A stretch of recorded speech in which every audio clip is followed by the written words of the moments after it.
BRS party ఇతర రాష్ట్రాలలో party open చేయాలని చెప్పి చాలా ప్రయత్నాలు చేసింది.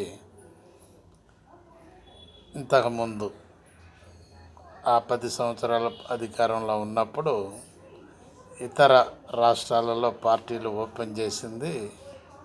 ఆఫీసులు ఓపెన్ చేసిన తర్వాత అక్కడ కమిటీలను ఏర్పరిచిన తర్వాత అక్కడ మన డబ్బు దేశపోయి అక్కడ ఖర్చు పెట్టడం జరిగింది.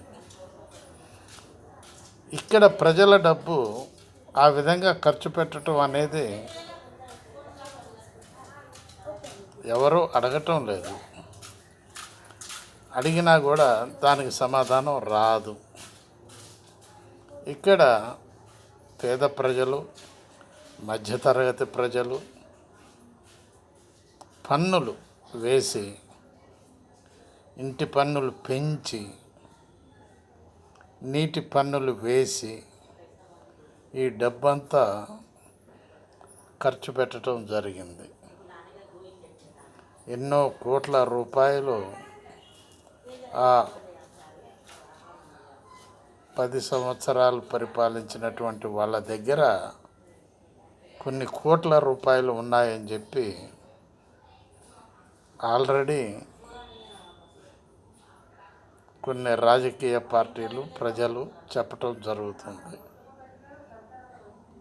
అదేవిధంగా కూలేశ్వరం ప్రాజెక్టు అది ఏమైందో అందరికీ తెలిసిందే. ఈ కూలేశ్వరం కానీ, అదేవిధంగా వాసాల మర్రి ఉన్న ఊరిని పడగొట్టడం జరిగింది. అక్కడ కూడా మాట తప్పటం జరిగింది. అదేవిధంగా లిక్కర్ స్కామ్, ఇవన్నీ చెప్పుకుంటూ పోతే చాలా ఉన్నాయని ప్రజలు మాట్లాడుకోవడం జరుగుతుంది. ప్రస్తుతం బాలసాని వీరప్రసాద్, హైదరాబాద్.